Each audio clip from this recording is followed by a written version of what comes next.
So thank you for coming today to this somewhat lightly attended roundtable, which is about magic systems and TTRPGs. And I first want to say I think that I did a little calculation here before you all arrived about just talking about magic systems. I think that they are probably the most involved system that you're likely to come up with in a TTRPG. Would you both agree with that? Yeah. Usually, yeah. Yeah, it does tend to be the case. Let me share my screen here so I can get into sort of the evidence for this. So we have here what I did was I looked at the common editions of D&D and looked at how many pages of the book were devoted to the magic system compared to the total number of pages. And for that, I was able to estimate what percent of the book was devoted just to the magic system.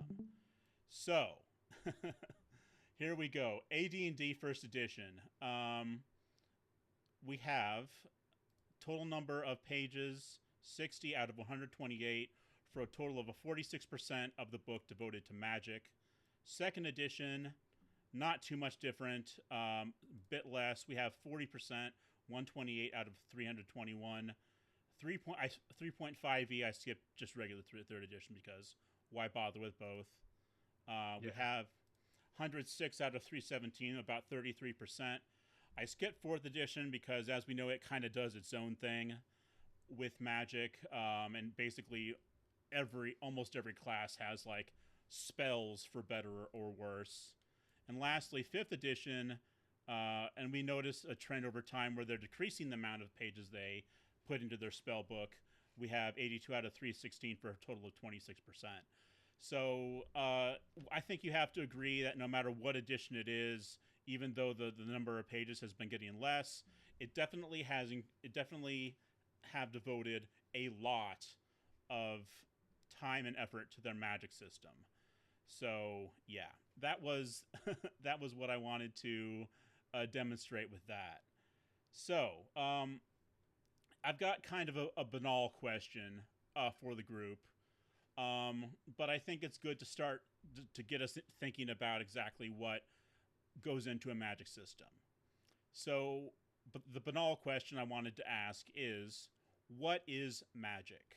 So another thing I've done that's rather trite is to get the Oxford English Dictionary definition, which is the power of apparently influencing the course of events by mysterious or supernatural forces. So does anybody, you guys like that definition? Do you think that's a good one? I believe it's decently spot on. Personally, I think that magic is basically anything that cannot be accomplished by normal means, Yeah, be it be it hurl fireballs or survive certain death. indeed. And I tend to agree. I like that definition. I think I don't have any major issues with it. I think that the main thing is supernatural, mysterious and supernatural seems to be the key phrases there. That's what is going to those are the things that we want to do. They basically are things that you probably are not going to be able to do in real life, right? That being said, my next question is, and so here's another quick quote. Arthur C. Clarke, science fiction author. You probably have heard this one. Any sufficiently advanced technology is indistinguishable from magic. So basically, what he's saying there is it could be a if you were to look at the movie Army of Darkness, okay, Ash Ketchum or not Ash Ketchum, Ash goes back in time. Ash Ketchum's Pokemon. Ash goes back in time with a shotgun, and he tells the medieval people that he meets, "This is my boomstick," right? And he kills like a heavily armored knight with it. So to them, that is magic. So I guess my question is how, aside from the culture clash thing, or just um, supernatural forces, what are the ways that we can express magic? Hmm. I think one of the obvious things is in D&D, for instance, we have spontaneous casting where you wave your arms, say the magic words, maybe use a spell component, and bam, you have a fireball, right? Um, any other thoughts about how magic might be expressed in a gaming system or just generally in fiction? I'll let Neil have the floor for this one. Okay. Well, in my own game in Fayearth, magic is a part of the magic is a strange dichotomy in that on the one hand it's exceptionally rare. Those people born with the gift of magic are extremely rare. The one exception to that is people called Fey touched, and that's humans who Hmm. somewhere in their family lineage someone had sex with a fairy. Okay, Yep. basically, there is magical Fey blood through the family, and if you are Fey touched, you are born with the gift of magic. Okay, mundane humans can be born with the gift of magic, but it's extremely rare and has become even more rare in Europe in the last 200 years. Coincidentally, after the witch persecutions, the number of people born with magic significantly dropped. Right. So, but so you've got this dichotomy that magic is super rare, but there've always been artificers in society who would make magically enchanted items for everyday practical use. So enchanted sewing needles for seamstresses, fairy globes that you would use to light your house, and so forth. Um, Hmm. you have arcanograms, which are like magically enchanted A4 pieces of glass that you write a letter on and then put in the runes, and it sends it magically to the arcanogram with the corresponding runes and things like that. So, um, many people might have a small number of magical items that they carry around on their person, um, and that are considered very commonplace. But they're still considered wondrous in that there's only this tiny section of society that can make these things. Mm. Now, because my game is set in the 19th century, we're now into the Industrial Revolution, so you have artificers working with industrialists and capitalists as well to make magitech for factories, so arcanely powered furnaces and pistons and pumps, as well as the stuff that they would have made for around the house. So artificers are becoming even more wealthy and influential because they're helping drive industry and capitalism. But it is this thing of that most people don't have any magical abilities.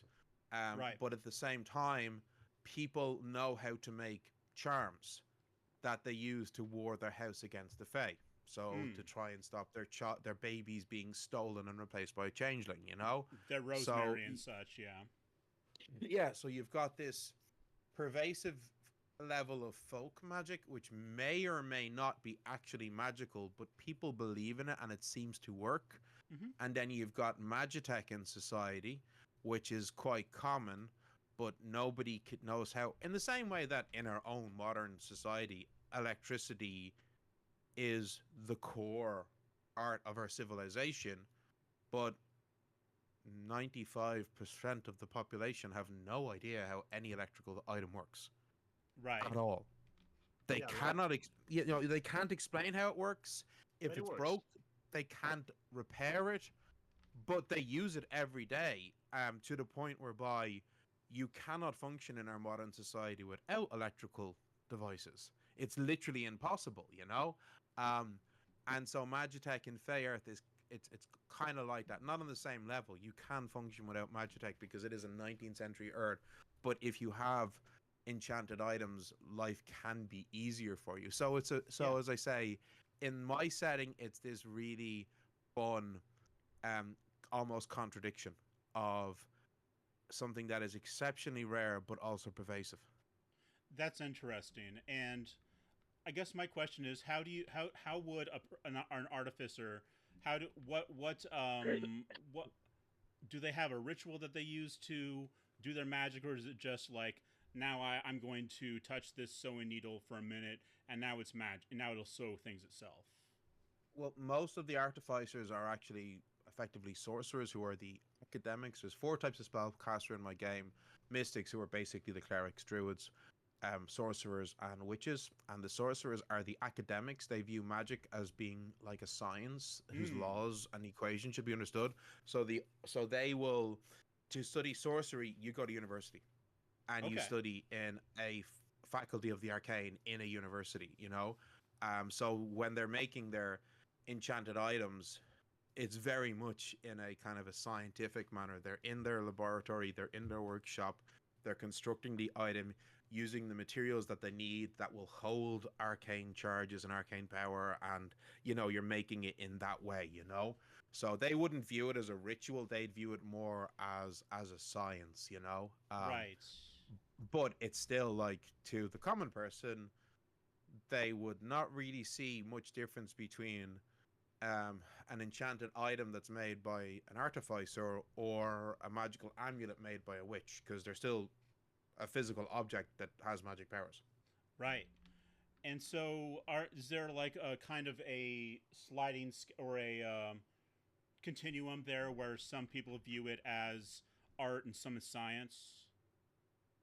Yeah, but more like in the way that perhaps certain areas of the sciences or engineering, people like, you have computer coders who view their programming, their coding, as a beautiful art.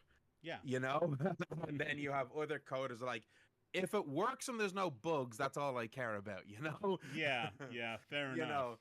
know you have architects and civil engineers trying to make their masterpiece, and other architects and civil engineers trying to make a functional building that won't fall down. Yeah. So the artificery is like that. You have some people who are very pretentious and view themselves as great artists, and others who are very practical and like, I make the thing, it does the job, pay me the money. Yep.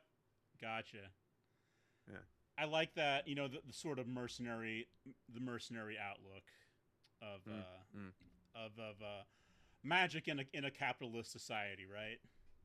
That's exactly what it is. It is pure magic promoting and driving late 19th century capitalism. Mm-hmm. Which makes for an interesting world, I'm sure. I'm eager to get my hands on the book eventually here, and have a good look at it. But let's kick it over to Fern. Would you like to tell us a little bit about your magic system in Hellborn? Well, frankly, I'll be entirely honest. It's one of the less expanded aspects of our setting. We've described a lot of it about its history, the cities within the setting, the sort of relationship between all the main figures. The magic system is not something we've really expanded upon, but how it works is basically every demon has a thing within them. Well, demon, sinner, and fallen angel has a thing within them called a dark heart. I know, edgy, but it's because it allows a magical resource to flow within their bodies called darkness. Again, edgy, I know, it's a setting and game about demons. It's bound to happen. Like, I cannot really avoid it as much as I'd like to. It's okay. Don't apologize for it. We've all played. Maybe we've all played something like World of Darkness and have enjoyed that edge here and there. Yeah. And I also was writing this setting when I was like, what, 14, 15, 16? Sure. Yeah, I've been working on this game for a few years. So, Yep. as I was saying, and demons can utilize. I'm gonna be using demons for everything I mentioned earlier: sinners, fallen angels, etc. And demons can use this resource to control certain aspects of reality, be it control the element of fire, be it control technology, the flesh of others, etc.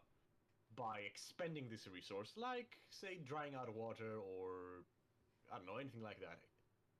Yeah. Which can then be expressed through techniques. For example, you know how to control flesh, but you don't know exactly how to do certain things unless you're taught to, say, shut a person's eyes closed, or make their bones snap, or whatnot. All these are things being actually possible in game. Yep. So that sounds very. If I'm gonna make another comparison to World of Darkness, sounds very Zamisi like the vampire clan Zamisi, who have fleshcraft as one of their things.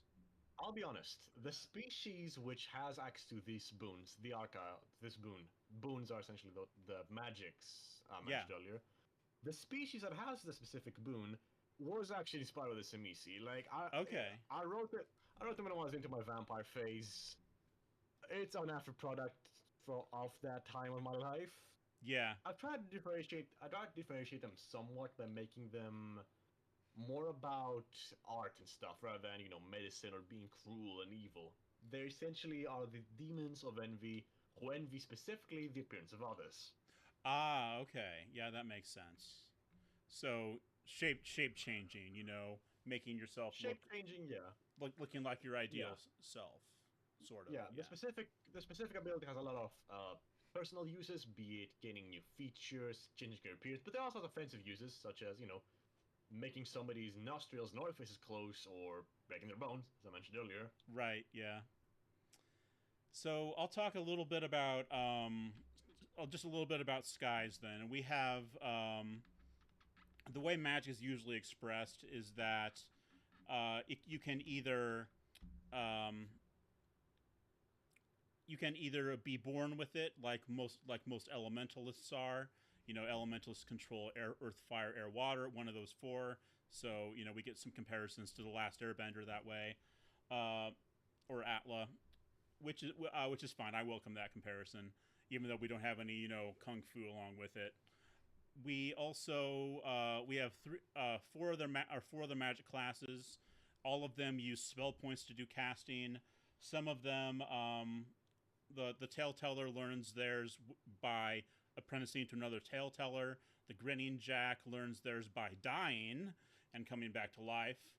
The So it's kind of like they pierce the veil and they get hidden secret info about what's on the other side.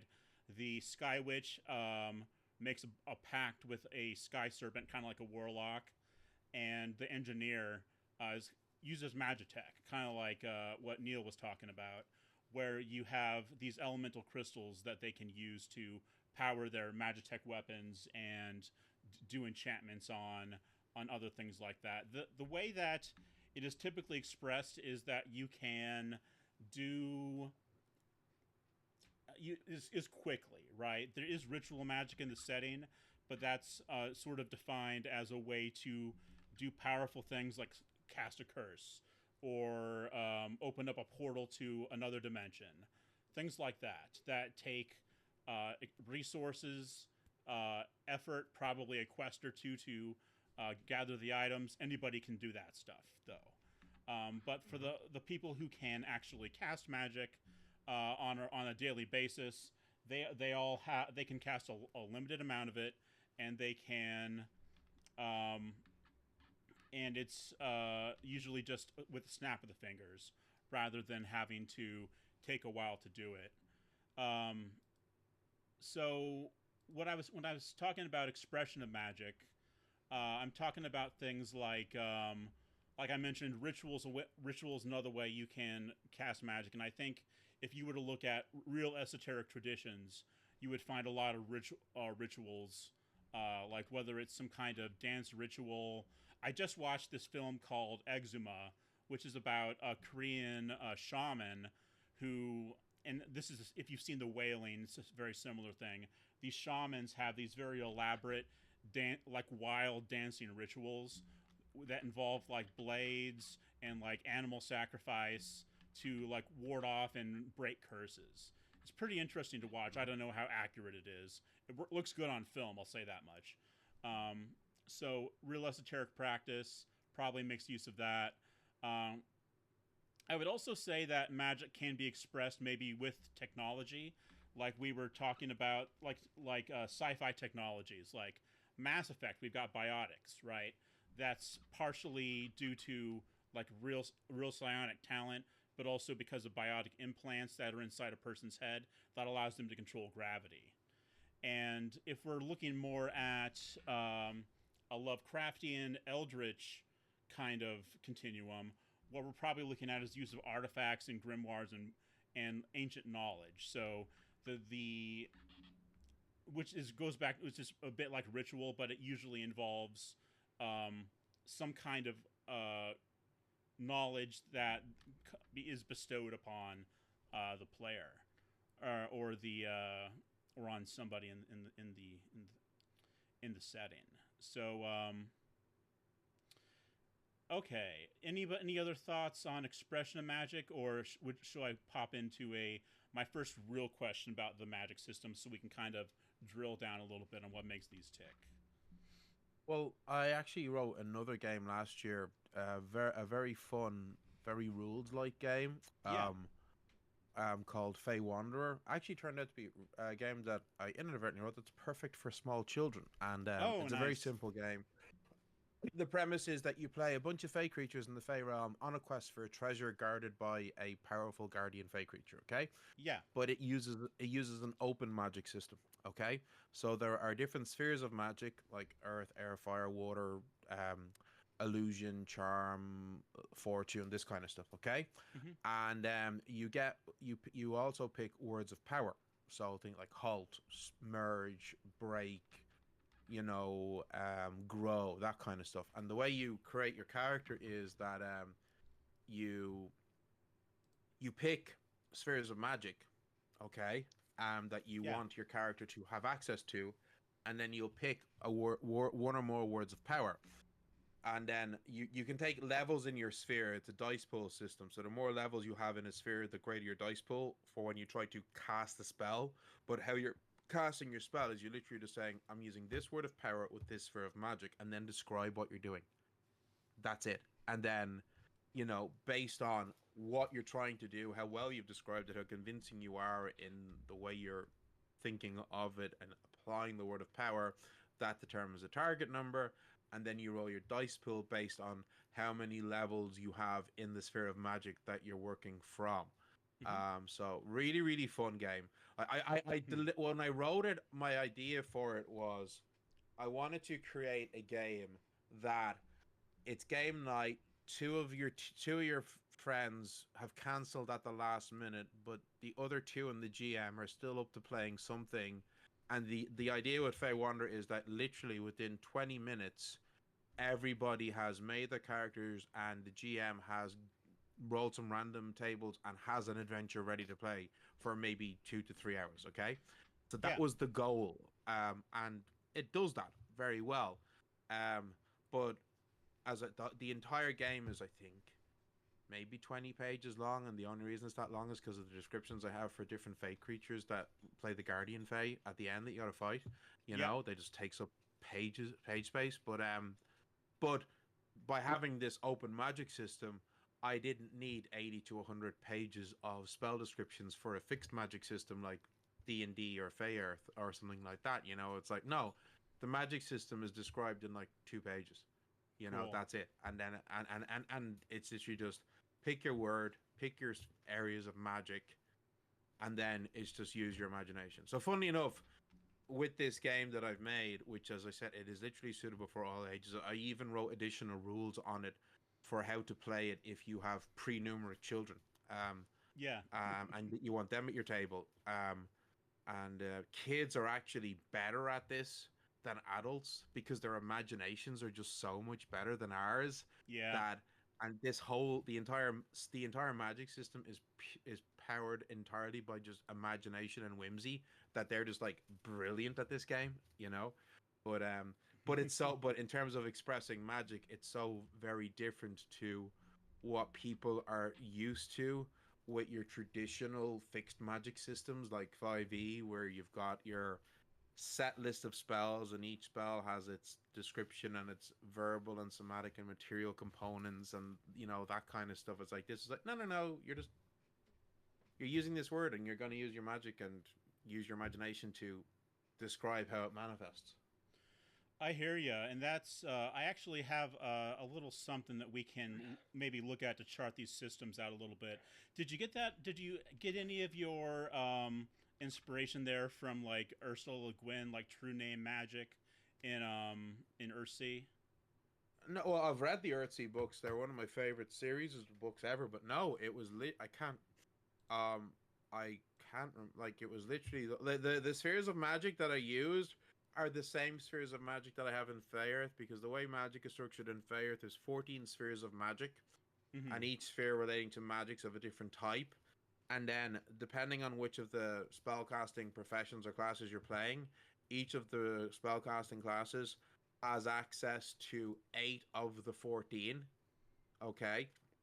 So I Yep. basically was just using the spheres of magic that I already have in my system, But then the Words of Power was just I don't even know where I got that idea from. It wasn't original. I'm sure I've read Words of Power are something that you see in popular fiction plenty of times, and it was really more of a case of I chose it because I wanted to have a fun magic system that still had enough structure to it that somebody, because it's like somebody picking this up to play for the first time isn't going to be hopelessly lost and confused, you know? Yeah. So, if you see this chart, do you see this chart that I put up in the in the screen share? Uh-huh. Okay. So it sounds to me like I've made a two-axis graph, and Fern has seen this, I know, about the way you can kind of classify, I think, most magic systems. If we're Mm-hmm. they can be rules light or crunchy, or detailed or freeform. And the detailed versus freeform is more like like you said, just more like D&D, where they have spell descriptions that are very rigid, um, and freeform is where you can kind of create your own. So I think we can probably, if we're gonna like put D&D in this graph, we can probably put it like right over here in the upper right quadrant. Where if we're talking about Fey Wanderer, seems like it would be just like the exact Oh sort of yeah, inverse of that. absolutely.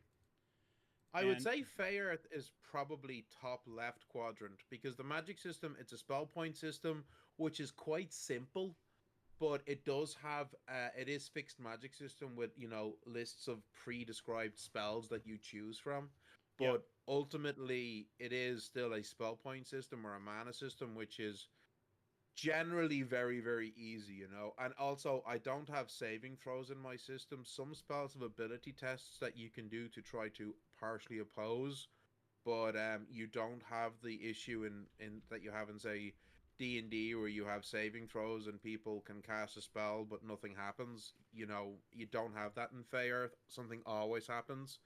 yep. So the even though it is detailed, the rules are fairly simple. That does seem to make sense with folklore because you don't really usually hear about fairy spells failing, right? Um, Yeah, exactly. Usually, okay, now Uh, now the straw is gold, or now yeah, you're turned into a frog, kind of a thing.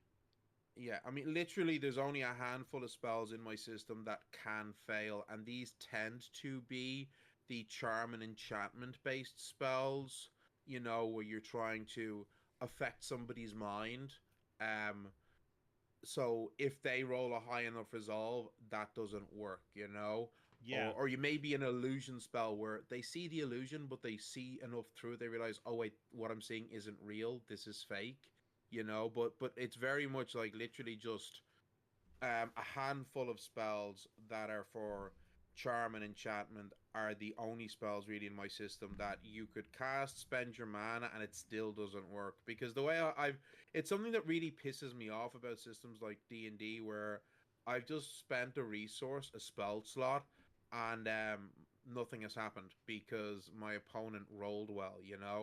I always think that'd be akin to, the fighter rolls to attack, but because of their opponent's roll, their sword breaks. yeah, Yeah, it's like like because you just spent a resource, something should happen, So yeah, which is as I say, why in Fey Earth it's I can count on one hand. I think the number of spells in my system whereby if you roll well, something might just not happen. I see what you're saying there. I have to admit I haven't really accounted for that in skies, and I do see the idea that Yeah. expending a resource should yield something. So now you've got me thinking about what I could possibly do if I want to change that in some way. I'm Um, guilty of the same sin in my game. yeah, I'll be honest, I'm kind of been conditioned by D&D and Pathfinder to think in certain ways of Yeah, how the systems should be.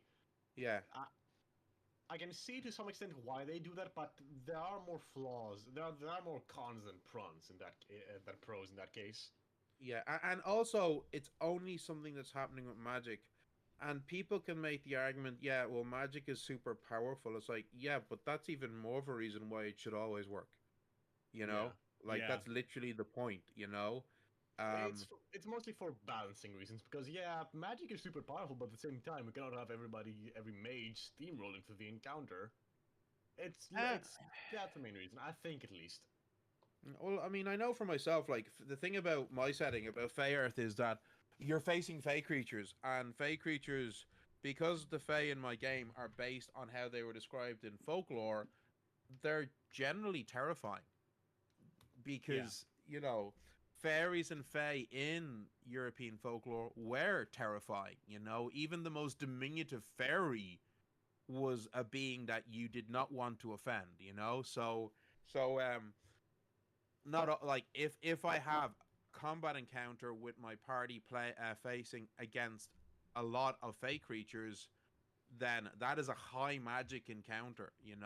But Yeah. that Yeah. doesn't necessarily mean that my players are screwed because, yeah, the Fae are throwing all these spells at them, but they have spells and abilities, and, like, in reality, yeah, okay, if a fairy is trying to curse you and hex you, but if you get close enough to swing at it with your saber or shoot it with your revolver, you're still gonna hurt it. Yeah. Well, I get it. It's also no. It largely depends on how dangerous you want to make magic as well, because Mm. for your game it makes sense. Yeah, the Fae are very powerful. They are obviously have much more control over magic than say your average human, Mm. so it hmm makes sense. pardon me. Now, when we were making, or when I was making, I'm doing most of the. I say we, but I'm really handling the game creation. Hipsters handling the lore. Um, we have. I felt like I took one look at the D&D spell book, and I'm like, fuck that. I'm not going to be making an entire spell. I'm not going to be spending 100 pages or like this huge amount of time, just time and effort writing individual spells. What's an elementalist going to want to do most of the time? They're going to want to probably throw a fireball, throw a stream of water, rumble the ground. And so I set out about to make a system where they could do all these things using spell points and not have to worry about putting in spell slots to to worry about it. Now you can get spell points back in between encounters and stuff, so they'll always have a little something to do. But the idea there is to make it so that they can't do magic forever, but they can't. The things that they can do are powerful and useful to their crewmates. Um, Now the other classes have a kind of a variety, are a little more rigid in what they can do, especially those that can heal. Um, but I think that typically what I like to do with those is set them up in such a way that they make a sort of internal sense. Like for instance, the Grinning Jack, which is all about life, death, and or healing magic, necromancy, and astral projection.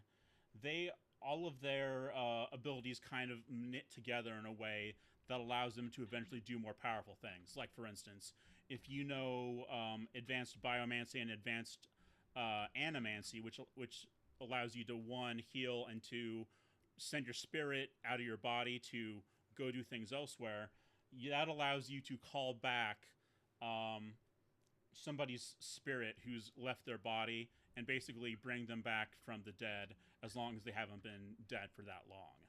So internal for me, internal consistency. I think that adds some interest to the system. But more than that, I just wanted a system where I didn't have. Maybe this is just says something about me, but I just didn't want to have to write an entire spell book. And I wanted, and as far as the players are concerned, the Elementalist has about 6 pages of rules that I think are fairly intuitive. If those can be internalized, then you're good. You don't have to go back to the book all the time. Maybe that's not going to be good for selling rule books. Maybe and everyone's not going to need to have their own copy of Skies, but I do like how it functions to make it make it easier on the player. And that's one of the things about that's one of my critiques about the Dragon game. Right? It's not easy on the player. It's very you really want to have if you have spellcasting classes and what party doesn't. You really want to have a player's handbook for pretty much everybody. And frankly, who wants to throw down $50 for that all the time? Yeah. So, it is. I find myself mentally contending with the legacy of D&D more than I ought to, but it's kind of unavoidable as an indie dev. I think, it's there aren't. We exist in a continuum where we have to deal with this behemoth for whom TTRPG is sometimes synonymous with D&D, and who controls like 90% of the market. So I don't know. I'm sorry. I'm getting off topic. I'm rambling, but I think No, don't worry. I think we've all been there. I think we've all maybe had those thoughts about D&D before. A lot of mixed feelings about that particular setting. So, or that particular system. Yeah. Frankly, with my game, I'm guilty of most of the sins you mentioned earlier. A big ass spell lists, more detailed stuff, etc. It's mostly because I just like having a lot of things to pick from. Yeah. And also, my players don't really. They're not that cerebral most of the time. Some of them like making their own effects for their spells since they played mage a lot. Others, they can struggle a bit. They can take up some time, etc. Yeah. There's definitely merit in what you said and having more freeform spell systems, such as in, say, Mage, or in most part of the Apocalypse games, where it's largely, you choose what happens. But there's also merit in the other option, the spellbook, if you may, where you have a lot of options to pick from. It also is a more commercially viable to say, because you can just make expansions where there's like more spells. But of course, that is a little bit scummy sometimes. Like think with your wallet and your brain. Like, how can I get as much money from my customers? Well, I'm not going to put anybody down who's trying to make business decisions that will, successful business decisions. We all make those compromises, or, I guess we probably in any case we probably do. Yeah. So I'm not gonna put you down for that, my dude. Yeah, I'm mostly just, at least for my game, I just want to make something that my players would enjoy, and probably a lot of other people would enjoy. My players like a bit something a bit more structured. I'm gonna make something a bit more structured. Yeah, and I think you told me you would put yours, as far as detailed and crunchy, you'd put it up near D&D. Is that right? Somewhere close in the middle when it comes to crunch, but definitely up in the detail, because there's like 100 pages of spells or techniques, if you may. Yeah, for me, when I was designing Fayearth, it's a D20 system. Now, the reason I picked a D20 system was because at the time it was the mechanics I was most familiar with, but I also did make a commercial decision, because the reality is 90% of the TTRPG market is D&D players, and if you want them to try your game, one way you've got a better chance of that is if they see something similar. So the fact that it's a D20 system means that they will find the transition easier. But then when it came to the Magic, because I was most used to games like D&D, I automatically went with a spell book, and I wrote over 400 spells for my game. The way the system works, as I said, each class has access to 8 of the 14 spheres of magic. But as you're leveling up and you're building your character, you can only learn spells from 5 of those 8 spheres. All right. When you learn a new spell and put it into your Book of Shadows, that's locked in. So when you it's not like in something like, say, 5e, where there's, say something like a druid who has access to all the spells, and then they pick their prepared spell list at the start of each day. In Fayearth, your spells are the ones that you have in your Book of Shadows. The only class that can change that is the sorcerers have access to a spell called Arcane Erasure, from the sphere of the arcane, which is magic to do with meta magics like dispel magic, detect magic, that kind of stuff, and also alchemy. So the arcane erasure spell will erase a spell from your book of shadows, so you can replace it with another spell in its place. You know, Yep. um, but it's kind of interesting because like the way my system works, you do end up building up a massive spell list. Okay, like you're using an Excel doc to keep track of it most usually because it's the easiest way to do it. So that can be a bit at high levels. I'm talking here now. Okay, like when you get into the high and epic tier, you've got 40, 50 plus spells in your spell list, but at the same time by that stage you've been playing your character for a long ass time, so you've got a pretty good grasp of what spells your character knows. But what's really interesting is like I've been, as I said, I've been writing this game for 8 years. Hmm. I'm into my second campaign. We're a year and a half into our second campaign, and my first campaign I ran for 5 years, but that did include COVID and having a child, so you know. Yeah. Um, but but what's really interesting, so but like in campaign one, we played from first to 20th level. We actually went all the way from first to 20th level. My players got to 20th level, and then we had the final BBEG fight. So it wasn't that bullshit thing of, oh, you won and you've saved the world, now you're 20th level and you don't get to try out all the cool shit you get at 20th level. My guys got to 20th, and then we had the final epic fight. Um, but what was really interesting was looking at my casters, um, and how they pick their spells. At the lower level, say up to like ninth level, they're picking the spells that they want, that they need, that they're going to be useful for them with their character, for the type of person that their character is, whether they're a tank, you know, a battle mage, a healer, whatever. They're picking their spells based on that. Okay, Hmm. and then when they get up to the higher levels, because the way your spell learning progression works, it's fairly simple. Like at first level, you start with two first level spells. My spells go from first to fifth level, not ninth. So you get two first level spells at first level, another first level spell at second, another first level spell at third, and then at fourth level you get your first second level spell, and then at fifth it's one first and one second. So that's how the spell progression works. Is about every 4 levels you get your first spell of a higher level, and in every Mm. other level you're getting one spell from each level you have access to. But what that ends up meaning is once you get into the mid and upper tiers, because you've got loads of spells already, they then start picking these really fun, cool, interesting spells that would be kind of useful in certain situations, but at low levels you weren't going to take because I need my heavy damage spell, my AoE spell, my defensive spell, my healing spell, you know? Yep. But now I have all them. I'm like, ooh, this spell is really cool and would be really useful in certain scenarios. I'm going to take that, you know? And they get to like really kind of flavor and tailor their Book of Shadows more.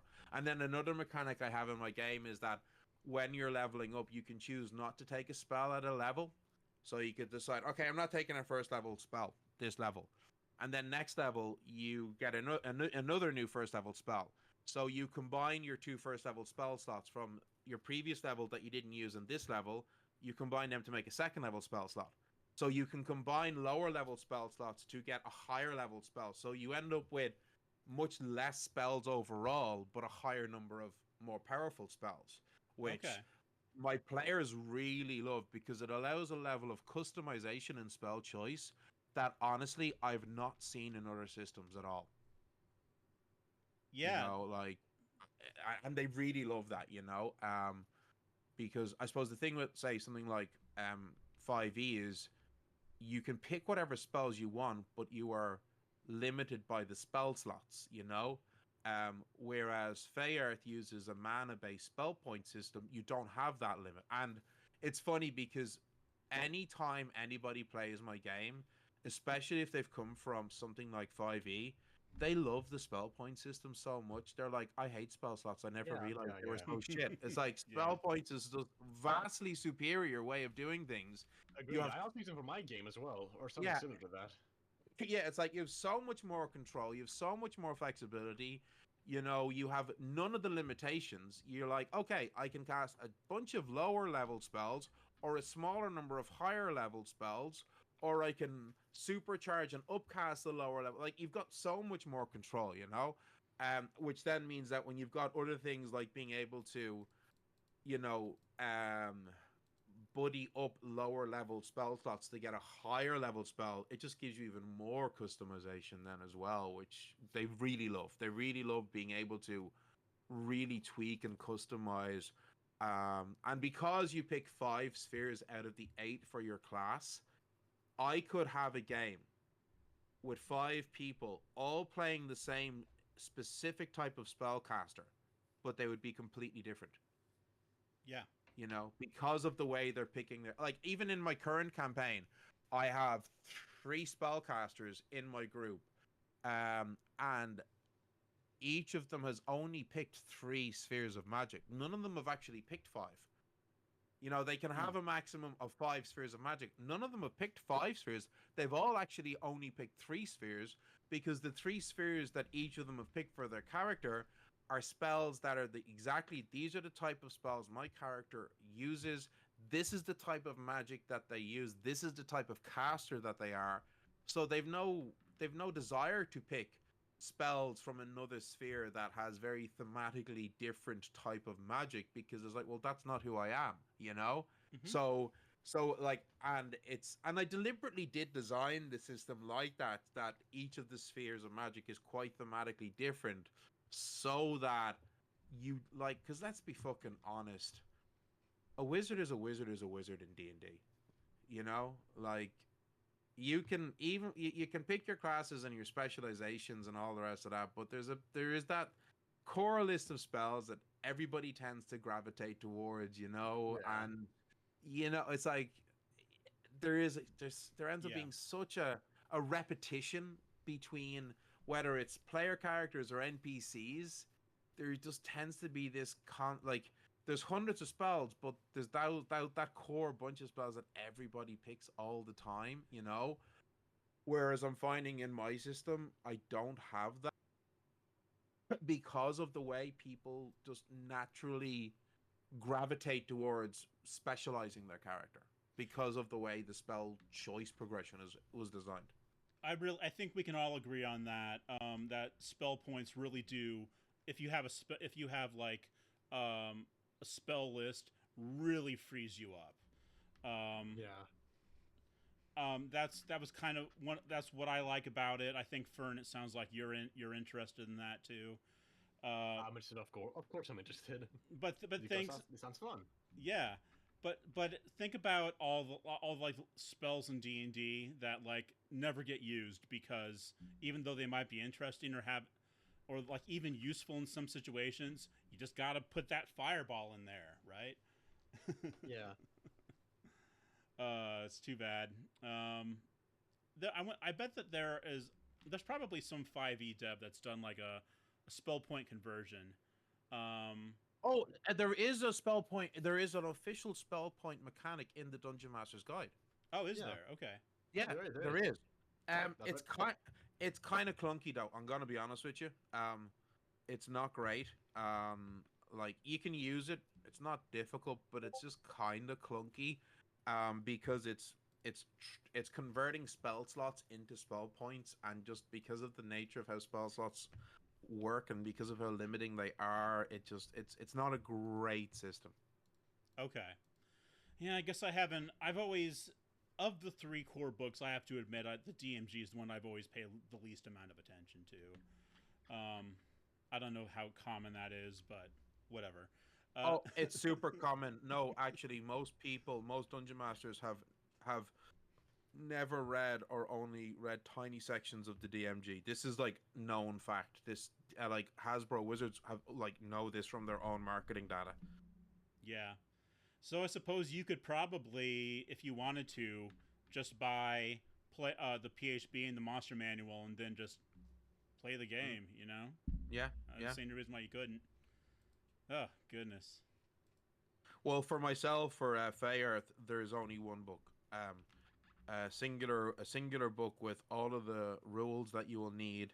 A section of the book with a GM's guide, and then the final third of the book is the zoological compendium with the stat blocks for all the Fey creatures. and that will be retailing at approximately €50. So Yeah, €50 for one book as opposed to €150 for the three. and I that is assume on the TRPG, right? Sorry. I assume on Drive RPG, right? I will like I'm still working on the actual publication. I had my Kickstarter earlier this year, so I'm now currently busy with a team of artists and editors. But it will be ultimately it will be available probably through drive through, but I'll have my own shop front on my own website as well, and I'll be using my distributor to try and get it into local gaming shops as well. cool. Understand. Well, good luck with that, by the way. Yeah. Now, yeah, Yeah. that's interesting. Like, can you doesn't drive through RPG want if you put your stuff there? Don't they want to be the only place that sells your stuff? Is that do I have that I was about to say wrong? that. Or I Yeah. think you have some sort of exclusivity, yeah. The way it works is that the cut that they take is greater if you are non-exclusive. So there's no exclusivity requirement, but the percentage that they will take from your sales is higher if you are also selling your material on another platform. do you know how much higher? It's like Uh, 5 or 10%. I can't remember. Let Okay, me check exactly because I actually have the RPG open. If I find it, I'll tell you real quick. okay, Yeah, it's not something that's like on the front page. It's like you have to dig down into like the creator publisher section of it, in Yeah. the T's in the terms and conditions of that. But I do remember when I first was setting up my Drive to RPG account, and one of the questions it asks you is your material going to be exclusive to drive through or on other places, and it lists the differences in what cut they take. And yeah, hmm I think it was something like I think if you're exclusive, and I could be wrong, but I think if you're exclusive, you got 70% of the sale, and if you weren't, you got like 60 or Yeah, yeah. 65% of the sale, something like that. Yeah, it's right. Oh, yeah, it's right here. So if it's exclusive, it's 70%. If it's not, it's 65%. But there's also some other stuff. Okay, yeah, Uh, Oh, it's only 5% like more. I mean, they're already taking 30%. It's yeah, yeah. I But would there's also like there's just a few other benefits though, from what I see. Like for example, you can have it on rotation. Can be part of bundles, which can increase how people how many people see it, etc. yeah. So essentially, if you're exclusive, you get a bit more visibility on the site itself. Yeah, that's true. They push your material more if you're exclusive. Yeah, there's no exclusivity as to where you can sell it physically, but digitally, no. It's only on Drive RPG site versus your own site. You cannot have it say on are there digital marketplaces for the RPGs. Actually, we're getting a bit off topic, but I'm just It, curious. Yeah, it's fine. Itch.io is the big one. Itch.io It, is the Itch.io, biggest yeah, one yeah, for indie is the massive one. yeah, yeah. I've suffered. All right, sorry for that. Back to our scheduled conversation. Sure. Um, so let me just I'm just gonna pull out a question here. Um, where do you start when you create your magic system? Like where do you, is it an outgrowth of the setting? How much do you consider the needs of players? How much do you consider the rule of cool when you are dealing with when you are creating your magic system? And feel free to just talk about whatever you currently have been working on or will be working on. At least for me personally, it largely depends on whether I'm making a game for the setting or if I'm making a game for the game. For example, with Hellborn, the setting came first, then the game. We created a Mm-hmm. magic system based on the game, Mm-hmm. on the setting. Sorry, but for another game of mine, being that glamorous, it was quite the opposite. I wanted to make a game with cards, so we made that first. Then we made a setting based on some rough ideas we had from the game system. Okay. Gotcha. And do you think about when you're making the system? Do you think about like balance? If you have, it sounds like in your case, Neil, all the classes are magic classes, but Oh no, it. no, there's non-magic classes. Oh, oh There's wait, I even oh knew yeah, that because I looked at your yeah, Kickstarter. Yeah. yeah, Okay. yeah. So there's the fighter, there's the gunslinger, and then there's the rogue. Although the rogue is the one class that has two archetypes or subclasses. Mm-hmm. And one of the subclass options is basically Arcane Trickster. You get access to some spells from the Spheres of Twilight, which is Illusion, Shadow, Scrying, and then the Sphere of Chaos, which is Curses and Hexes and Charms and Beguilements. But the other classes, no. Fighters and gunslingers. Like now, this is the thing. So if you're playing Fey Touched, for every the mechanics of the system work is there are 8 abilities in the game. Fortitude, Dex, Awareness, Intellect, Resolve, Charm, Fighting, and Magic. Okay, and everything in my game is just an ability roll. But you obviously need at least a 1 in Magic to be able to cast spells. If your character is Fey touched, they start the game with a 1 in Magic straight away because of their Fey lineage. Okay, Yep. and your Magic score is also the number of cantrips that you know. So you could be playing a fighter, pugilist, or a gunslinger, ex-soldier or whatever, but you're Fey touched and you've got a Magic of 1 or 2, so you actually know 1 or 2 cantrips. Mm. Even though you're not a casting profession, because of your heritage, because of your lineage, and the fact that you have some Fey blood, you have a small bit of magic. You'll know 1 or, well, whatever your magic score is the number of cantrips that you know. Mm-hmm. And as you're leveling up, every time you go up an odd numbered level, you get to increase an ability score by 1. And like there are restrictions on how often you can increase them, and like differences between the scores and stuff, for game balance and that. But with the Fey touched, you do get innate abilities. Like at level 1, it's just you get some bonuses to like some of your ability scores, and then at the higher levels, depending on your lineage, you might get some other minor magical abilities. This is at 7th and 14th level, but you only gain those additional abilities if you have increased your magic score. So when you hit 7th level, if you still have a magic of 1, you don't get the Fey lineage ability that you would get at 7th level. Mm-hmm. Now, if at 8, let's say at 9th level you decide to increase your magic to 2, it then kicks in, okay? But the idea being that, well, if I'm paying a Fey touched character who kind of has rejected their Fey heritage and doesn't tap into it, well, then you don't get those abilities. But if on higher levels you increase your magic score, as well as getting more cantrips, you will get some more like magical or semi-magical abilities too. We're not talking crazy stuff. You might get a spell or something like that you can cast for free a number of times a day or something like that, that ties in with the type of Fey your great great great great granddaddy was or something. But there are certain skills that you can take depending on your profession. Like one of the gunslinger skills is arcane armament, whereby you are adding your magic score to your attack and damage modifier with your firearms. So you're tapping into your magic a bit, and that +1, +2, whatever, counts as magical damage. So Mm-hmm. if you're using a mundane revolver with a simple lead bullet in it, but you're shooting it on a ghost, and you've got a magic of 2 and taking the arcane armament skill, you're doing 2 points of damage to that ghost because Yeah. you're tapping into your magic. So you're still slowly chipping away at it. But of the 7 classes, 4 of them are casters. So it's, although that being said, I'm trying to think how many. The majority of the classes in D&D are magic, aren't they? Yeah, they Majority. are. So, yeah. Yeah. You've got So some. I don't think You've got You got some like divided the. into full casters, half casters, and quarter casters. that's Yeah. right. Yeah.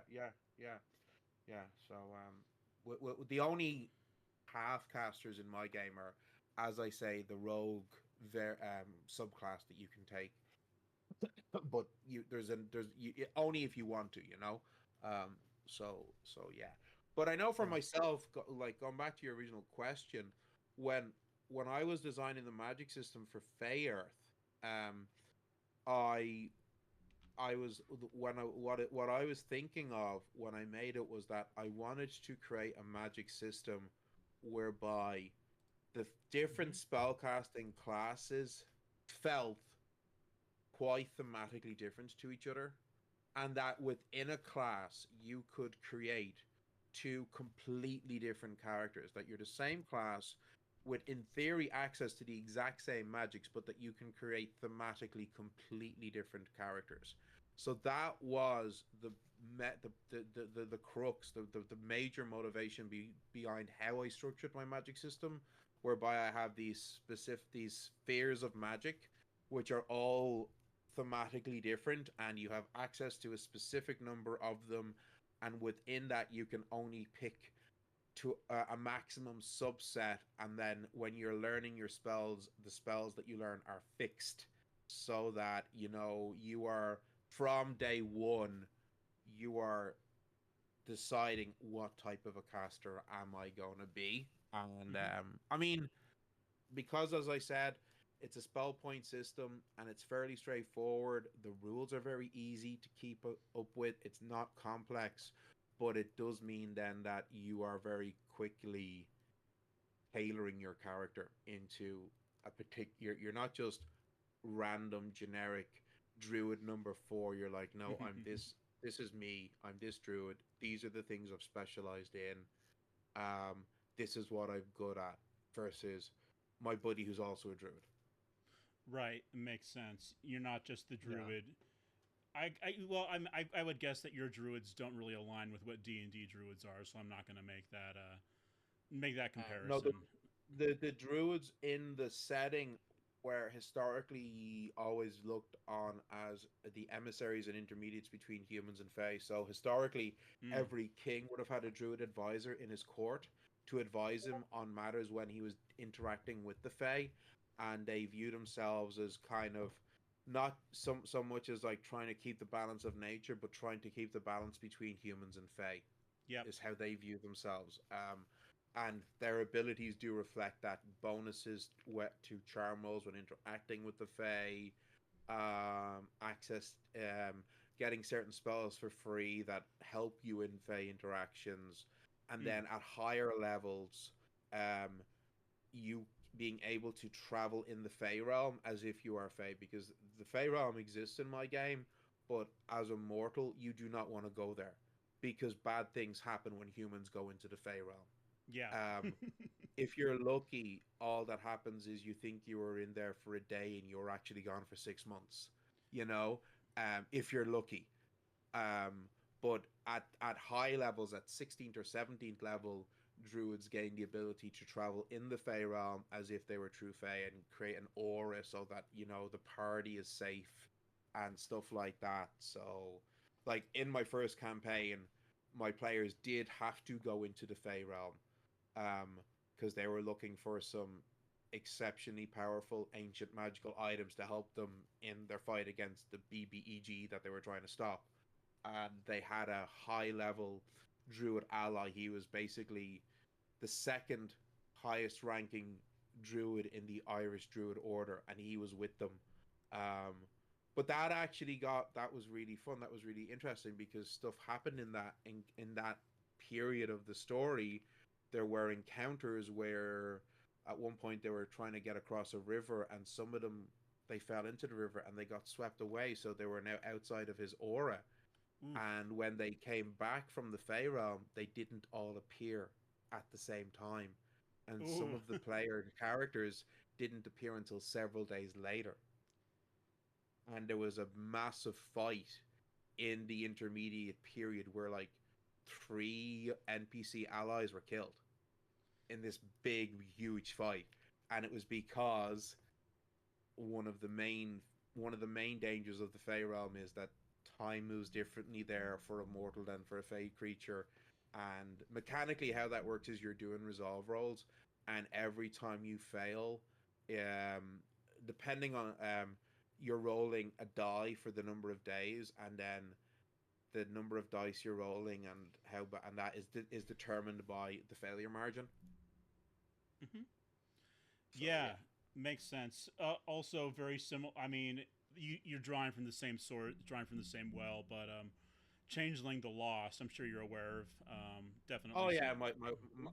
my wife used to be like my wife is an OG gamer, so she played all the World of Darkness in like Hmm. old World of Darkness, early 2000s, so Vampire, Mage, Changeling, Werewolf. She played them all, So she's told me all the stories of when she used to play Changeling and all that. Yeah. So Yeah, I know I've never played it, but I know the system. yeah. It's like the Dreaming and the Lost are very different animals, though. The Lost is the one where you're like everyone's an abuse victim who's been like escaped, who was Yeah. pulled into the hedge, Yeah. abused by the True Fae, and eventually was able to get back out. Yeah. So Yeah. Exactly. it's a very dark game, but I think it has some. If you do it responsibly, I think it's has some. You can have some really good drama with that. But anyway, Yeah. I'll answer my own question. How about? So the question was, let's go back to it here real quick. How do you start with your setting? And for me, it was a mix of things, right? Because our setting started in a weird spot where I came up with like airship combat before I came up with anything else. So I started with a system and worked backwards from that to create a setting to go along with the system. And what we decided on was, we were going to have this fantastic setting that nevertheless evokes the golden age of piracy. So I wanted to have classes that felt um, felt a bit rebellious, that and fit with the theme of piracy. So we have, for instance, the Tale Teller, which is our answer to the Bard. Instead of music, they've got narrative on their side, and they are able to tell the tales of famous pirates who have come before them and imbue their allies with those traits. Like you can give your if you know the story of Blackbeard, you can give one of your buddies like a flaming beard that they can draw firepower from, briefly, and things along those lines. But of course, the Tale Teller is also um, a play on the phrase "dead men tell no tales." So that was kind of where the renaissance of that class came from. The Elementalist, I decided at one point that I wanted to make the airships elemental based, and you had to have a sentient elemental powering your airship to make it go. So what we decided, well, why not have a class that taps into the same kind of thing? So that's where the Elementalist came from. The Sky Witch came from the idea that we wanted a rebellious kind of caster who is not accepted in civilized society, and oftentimes get kicked out and are forced into a life of piracy. And they have things that they can do like hexes and curses, creating potions, taking on the aspects of serpents, things that would weird like normal people out essentially. So if you're a Sky Witch, you have like a stigma that goes along with that. The Grinning Jack, I wanted Death to be a character in the setting because of the Jolly Roger flag. Death seemed like a guy who would exist and have some interesting perspectives on the world. So the Grinning Jack is our kind of death servants in the real world, and they are given power to kind of do with as they please. But one interesting thing I think about our setting is that although we do have the Grinning Jack and the Sky Witch who get their power from these powerful entities, none of these entities require worship. So there is no divine magic in the setting. It all has to do with, or rather, what we're leaving the topic of God out of it, right? God may exist in the setting. That's kind of up to the GM, right? But as far as the afterlife goes, there's something called the Great Beyond, after which if you go to the Great Beyond, you're not coming back. You can't be raised, that kind of thing. There is a place called the Undersky, which is very similar to Hell. Demons live there and such, but and you can get your soul stuck there, but it's not. That doesn't necessarily prove that God does or does not exist. So that was kind of as like an agnostic or an atheist. That's one thing I wanted to have in the game. I didn't want to have gods playing a major role because I think that affects because I think that gets in the way of human evil, which is one of the things that we're dealing with in. We're dealing with a lot of bad imperialism, colonialism. We wanted to show the negative effects of that. So we wanted our main antagonists to be, sentient mortals. And that's why you'll be going up against militaries and things like that a lot. But those are the major magic systems and kind of how they work. I think they were largely demands. I would call it a demand of the setting. I wanted things that fit well with the setting and um, that met the needs of players. Like 3 of our caster classes are healers, so you don't have to always have a grinning Jack in the party who's going to be a healer. Also, mundane healing is very possible too. So you could even go without a healer if you really needed to. But what do you? Let's. This is interesting too. But what do you guys? And maybe you have a good view in this, Fern, since you obviously in your setting, God must be real, right? Or like He is very real, yes. Is it the Christian God that exists? Well, yeah. We really want to keep the rest of the deities sort of a bit ambiguous because it is a very fine line to tread. Yeah. Like on one hand, you can say, "Oh, every good god is real," and then there's like, okay, what's the deal with them? And then you have to figure out many more things for your setting. Or you can say they're not real or something else, and you might piss off some people. Yeah. So we're just keeping it ambiguous, not yes, not no, for obvious reasons. But anyhow. Yeah, that makes sense. And yeah, but for Hellborn specifically, yeah, God is real. Yeah. That's all. That's all. That's how you got to hell, right? Maybe. Yeah. Maybe probably. Yeah. Breach divine law and you go to hell. Simple as. Yeah. So that's an I think divine and arcane magic is probably another legacy of D&D, right? I mean, they're the ones that made that original dichotomy that either you're a priest or you're a wizard, and that's what you used, and your magic is either divine or arcane, or later on they made it so that bards and warlocks are arcane too, and druids were like primal or in previous editions or whatever.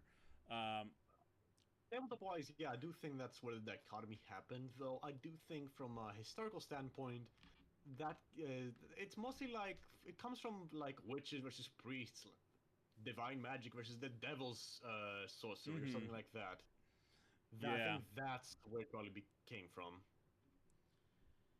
That would be interesting to know. I didn't research. I did a little bit of research before we had this roundtable today, which is where I kind of pulled some of the questions from and got some of the charts together. But I didn't come across that, where the original history of how we classify magic in a tabletop role-playing game. And I think, Neil, you would probably, I don't know, is all of your magic like would we consider arcane, or do you not make that distinction? So, because my game is set in an alternate 19th century Earth, in some ways it's quite different, but in other ways it's literally the exact same, which means that Christianity is in my game. Sure. Judaism is in my game. Islam. So all the major world religions are in my game. Others, like the Asatra Fate of the North, that still exists because it's like, I decided like they didn't all convert, and so you get a bit of that, and you get people practicing, animistic kind of, ancestral worship and spiritualism, but they still go to mass every Sunday, so you get that kind of thing. Like as an Irish Catholic, or someone who was raised Irish Catholic, that's very much a thing. But basically, the Christian church and all the churches say God is real, but there's no proof of it. Like, no one's ever actually seen an angel or a devil. The closest thing to a devil is imps, which are a type of fey creature. And when it comes to the magic system, as I said, there's 14 spheres of magic. And in each class, you have access to 8 of those spheres. So the mystic class have access to the spheres of earth, wind, water, fire, life, death, astral, twilight, and chaos. But the druids have access to them, as well as the sphere of the wild. Witches have access to many of them too. So, and in fact, the sorcerers have access to not all, but a lot of those spheres of magic. So, all the different casters have access to some, but not all, of the same spheres of magic. Now, the mystics say that they get their magic from God or their spirits or their ancestors or whatever, and the druids say that they get their magic from nature, and the sorcerers say magic is a force of the universe, like gravity, and witches, they say that they get their magic from the magic that is in objects. The witches have access to one sphere called the ritual spells, which is exclusive to them, and they're the only spells in the system that require material components.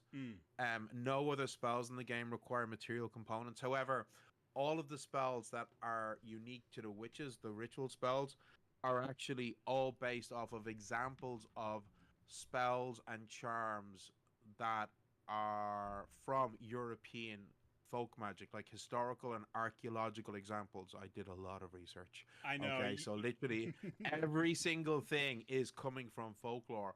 But because of that, when it comes to God or hell or heaven, it's not in a funny way. It's no different to our own world in that people believe it, but there's no proof. And Yeah. even though magic exists, and you've got like, so not all priests are mystics. Just because you're a priest doesn't mean you have access to magic. The vast majority of Christian priests have no access to magic because magic is so rare amongst humans, So religion, I deliberately left vague. And that was also because of the setting. The religion I'm talking about is religions that people actually believe in today, So I was like, I'm not touching this, This is just not a thing in my game at all because it's just not worth the effort. And especially considering that the United States is the major market for TTRPGs, and Christianity in the United States, and I'm saying this as a European, is so much more fundamentalist than it is in Europe. I was like, no.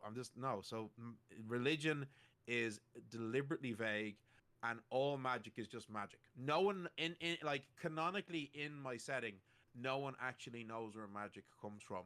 Some philosophers and scholars think magic comes from the Fey realm itself, that it's this energy that seeps in through portals from the Fey realm. Others think it's just part of the universe. No one actually knows. So it's deliberately kept vague for that reason, and you don't get a breakdown of divine magic versus arcane magic or anything like that. It all goes back to the different spheres that you would have access to based on your class. Gotcha. Which you have like a lot of spheres in your that was in Fey Wanderer too. They were like the spheres and words of power. Is that right? Yeah.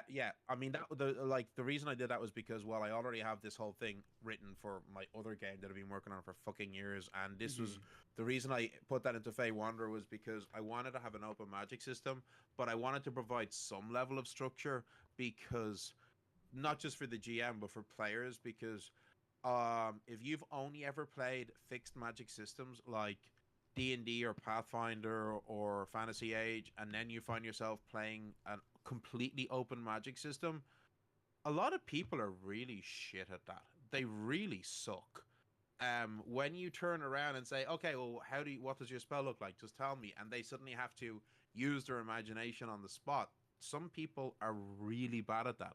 So that was why I brought in the spheres of magic and the words of power, was literally just so you've got this basic level of structure to guide the player, so that they can be like, okay, well, I took the sphere of earth, and I took the sphere of fortune, and I took the sphere of life, and I took the power words break and build, and be like, okay, so the manticore is coming at me. What am I going to do? I'm going to use my sphere of life and tap into their energies and try to break their femur so they stop the charge. It's just literally just like, it was purely about giving that little bit of extra structure so that it makes it a bit easier for the players, so they're not stuck in a situation where they're like, feel like they're on the spot and have to come up with something in a way that they're just not used to thinking of, because it's always I do the spell that's based on the description written on this page here. It's like, Right. what's the problem?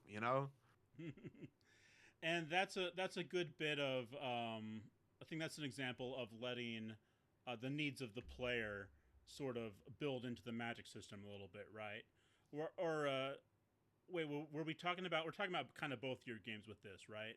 Um, well, Yeah, well, I mean, yeah. with Fayearth, it was like, as I said, it was all about giving I wanted a specific structure. I wanted, the Mhm. magic to be thematic. That you're not just a caster; you're a specific flavor of caster based on the character that you've created. So that was where the spheres of magic came in Fayearth, and then in Fey Wanderer, it was just providing a bit of guidance to the players. Yep. Which is good. I like. Think we. I like in theory. I like magic systems that give you like as much freedom as you as go anywhere your imagination can take you. And I think I like the idea of Fey Wanderer as like a quick game that you can like, get you going really quick. But I think the game that really does that the most famous one would be Mage the Ascension, which Yeah. the Awakening, which also uses Oh boy. spheres. And I looked through it in preparation for this, and I'm like, this Do uses I have stories from Mage? yeah. I mean, I didn't do much more than look through it though, because it is a commitment to play Mage. I've been, You I rank up for of Mage for a year actually. Boy, is that can that game be mindful, put it simply. Yeah, I mean, you have to know. I think you need to have a base knowledge of the almost like you almost need to have a fairly good scientific grasp on the way physics works before you can really play Mage. That is definitely a requirement. Like, there's also a lot of like, I wouldn't call gym theory. It requires a lot of what's the word? Improv. I can give you hmm two examples from my game. Yeah. So, one example, my players were in an abandoned hospital that was taken over by a vampire and turned into basically what is a saw trap. At some point, Okay. they had to Ooh. they had an electrified gate. They couldn't pass through it. They had to find three keys scattered in corpses across the area. And you know what one of the players did that jeopardized the entire puzzle? They turned the gate that was electrified into lead. It wasn't electrified anymore, and they just removed it afterwards. That's example number one. Example number two, they were fighting a giant cockroach monster, a Samsa, which essentially they're not indestructible, and the specific one was engineered to kill the group by Yeah. the technocracy. You know how they defeated it?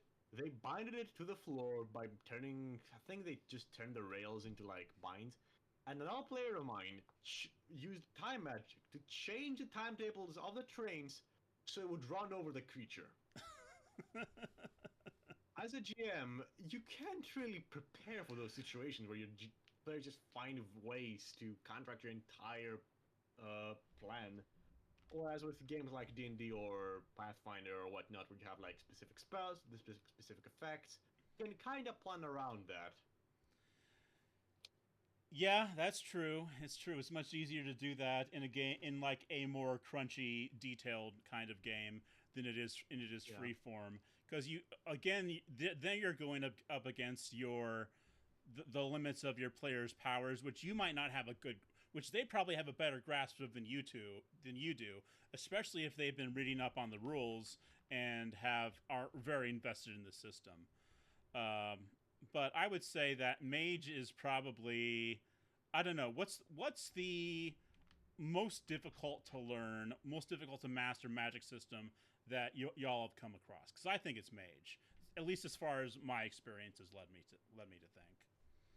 Yeah, for me, I've never played it, but yet again, my wife has explained it to me, so I'm on a theoretical level familiar with the system, and it would definitely have to because any other game I've ever played has always been a fixed magic system, so you're just working from a Mm-hmm. list of spells, Yeah, which is very easy to do. It is intimidating, I'll tell you that much. yeah. Does use spheres though. I think is Yeah. it Mage 2E uses 9, but I think a mage new world mage uses 10. I think so. I don't remember exactly the spheres, but I think it was like 10. They split correspondence into two. Oh, did they? Okay. I think I haven't really checked Mage the Awakening. I'll be honest. Yeah. Yeah, I mean the New World of Darkness was never took off like the old one did. Let's be honest. I tried it. I tried it with my friends. It was fun, but it was much different from OWAD. Yeah, it was. I think the combat system was very lethal. That was another thing about it. Yeah, you know what? In New World Darkness was also a lot more mechanically involved. There were fighting styles you could get. The rules were a bit more combat focused, which definitely has its merits. Yeah. All right. Yeah, go ahead. Sorry, go ahead. But the last thing I want to say, World Darkness is not really known for having fun combat systems. No, that's true. That's true. It's in anyway. It's probably more interesting in World of Darkness to play more of a social game, or an influence game than it is to get into combats all the time. It definitely is. My group is a lot more combat focused, and maybe I have a more of a D&D style of GMing, where it's like, do this, combat, do this, combat, do this, combat. Yeah, I get what you're saying. I mean, obviously, it depends on what you're playing, but like I've personally always felt in WoD that if a fight breaks out, you've probably already done something wrong. Especially in Vampire the Masquerade. Because like that is a game that is designed, like mechanics are so well designed for social encounters and social interactions that most of the time in Vampire you don't need to resort to combat, because you've got so many other things that you can do instead of combat, which I love about it, because I feel like it's kind of rare in TTRPGs to have a system that's just so dedicated to social interactions. It is really remarkable. Just that not every group is really up for role playing and such. It requires a certain mindset. Yeah, but same for games like Part of the Apocalypse, where it requires people who are into like making up the story on their own. But like, as I always say to that, like when people make those kind of comments and criticism, like, it's not like these people who don't like these games are spoiled for choice. No. It's like these games exist for for the other people who are tired of things like D&D, and it's like they want to try something different. So, but then again, like it then gives you the option to do things like having completely open magic systems, like in Mage. That like, can you imagine an open magic system in 5e? It would just break down immediately. It could not handle it. It could not handle it at all. It would be a complete disaster. True. All right. Well, do we want to have one more question before we break for the day? Does that sound okay? Sure. Okay. That sounds good. Fire away. All right. What directions, if thinking about designing a new magic system that's maybe not for your current project, if you were going to go in another direction, what directions do you think are maybe worth investigating to like that you would just find interesting, or that you think kind of like push the boundaries of what's out there right now? Maybe that's not an easy question to answer, but go ahead.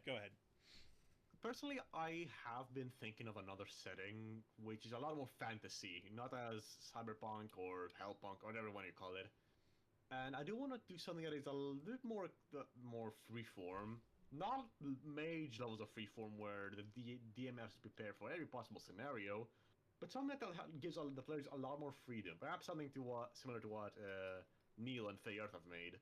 But of course, not one-to-one. I don't really like copying stuff from others, especially indie devs. Sure, yeah. But I also want to do something. That's a lot more occult. It's not like standard arcane magic where I summon a fireball or I preach from a book of godly incantations. Something a lot more occult, perhaps something about sacrifice or vows. Gotcha. Something more esoteric in nature. More esoteric, more eldritch, would you say? A little more cosmic horror flavored, or maybe. I do just want to experiment a lot more with my games. Yeah. Figure out what I like, figure out what I don't like. Like, for example, I really liked the card-based system that I made for my other game in Glamorous, and I want to perhaps use it in other stuff. Perhaps I want to make something that uses stones or rock, paper, scissors or anything like that. Generally expand and experiment. Yeah, maybe. Would you ever consider doing something that didn't involve dice, that involved like some other kind of system? Well, you said cards, I guess. So Yeah. there's I that. said Yeah, cards, but yeah. it's more common to see cards than anything. To be entirely honest, I have thought of perhaps making a game that uses rock, paper, scissors, though I don't have anything Hmm. concrete. Yep. Generally, using anything other than dice is both. I wouldn't call it taboo, but I would call it out of the ordinary. Yeah, that is true. But it is certainly interesting. Hmm. Like I've seen war games where they use Hot Wheels, Gaslands. If you heard of it, I've seen games where they can only use a limited amount of words for for whatever you want to say. Oh, okay, okay. So there's definitely a lot of experimental games out there that are very fun, but also very unfun at the same time. But Gotcha. generally, if I want to make a new magic system, I want to make something that's a little more occult and esoteric in nature. Yeah, I hear you. I'm now I came with this question, but I didn't really answer it for myself. So now I have to think about it for just a second. But what kinds of magic? I'm just thinking kind of about the kinds of magic Magic as a that's. concept is a very free-form subject, Mm-hmm. and there are myriads of ways that you can express them. You can do the classic wand and staff type of magic. You can say, oh, you can make promises, and those promises can become magic. You can use more archetypical alchemy, a la Full Metal Alchemist, Yeah. or something that's a lot more divine, like say you draw the parts from a god, or you ask a god to do something for you, or you ask a demon to do things for you and bind them to yourself, etc., etc. Yeah. I don't know. I think I almost tend to let the setting dictate what how the magic works more than I would just thinking. I think so. I think I'd almost have to come up with a setting before I could really say how I'd want to push magic. That is Um. more devised, yeah. Yeah. Because magic isn't something that's completely gay on the side of it. It's not something gameplay. It's also a lot of sorry. It also affects the lore and the setting a lot. Yeah. That it does. All right. How about you, Neil? Any input on this particular question? I suppose for me, if I was making a new magic system, I would be asking myself, what role does the magic have in my setting, and what way do I want it to be expressed? You know, so if I was, say, creating, oh, I don't know, let's say a high fantasy game, but I wanted it to be something where, um, you know, folk magic and witchcraft is common and pervasive, then I might make a magic system where you are able to structure a spell using ritual and collecting different objects to use in the ritual, like pieces of animal or plant or bone or something like that. Mm-hmm. You know, and like one thing I would say about game mechanics in general is that I've really grown to fall in love with dice pool mechanics a lot. And in a system like that where you are building up a spell out of different components, mechanically that allows you to incorporate a dice pool mechanic into your game. You know, whereby the more things you're adding, um, when you create your magic or your spell, the bigger your dice pool, you know? Yep. So it's like you're rewarding your player. The more thought they put into how they cast their spell, the greater the chance of success. So that will tie in really well with the whole, if you're going with a folk magic y, witchcrafty type vibe, you know? Whereas if I was looking for something more occult ritualistic, well, then I'm probably going to be going more into a fixed magic system again, you know? Um, and then you can be looking at pulling in different aspects, you know? You can, like, I'm just going back to my own personal research.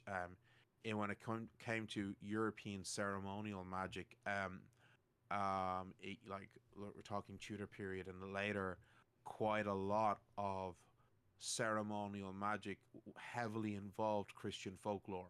So you in spells and in making ritual items and talismans, people would write down or invoke the names of archangels or um, words from Hebrew, Kabbalistic words, in creating their spell or their ritual or their talisman,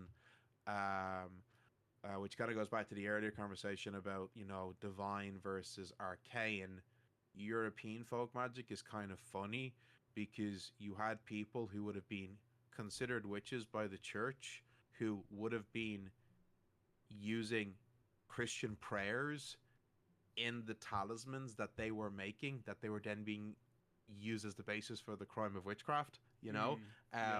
But if you are looking at a more occult, ceremonial, ritualistic game, or magic system, that could work really well in a setting where you have this like strong influence of the divine and the infernal, and you can be, calling on the names of demons or archangels in how you're using your magic.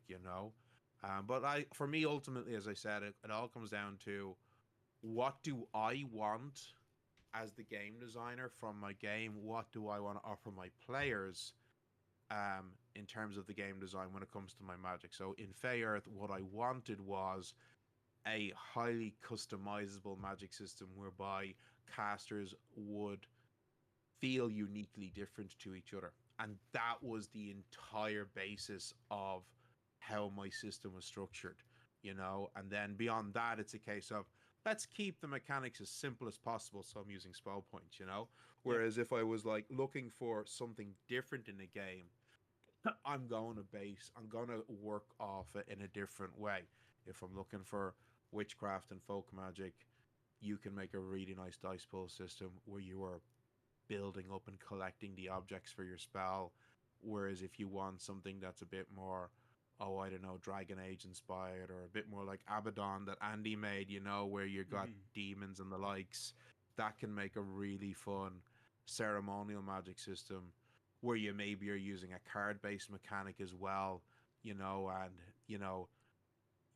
the better you are at the spell, the more cards you're drawing, and then you can tie in your suits with the sources of magic, your different choirs of angels and legions of demons. That can work really nicely in a system. If you're using, say, cards as the example of the mechanic, you can you can directly then tie the lore of your setting into the physical item that you're using when you're trying to cast a spell. Yeah. Well, I think we can go ahead and let's go ahead and end on that. That was a very well said, Neil. Appreciate both of you coming out today. If you could hang out just before a little bit after I stop the recording, that'd be great. For everybody else who is watching this, thank you for having a look, Mm-hmm. and we will see you at the next one. Have a good one.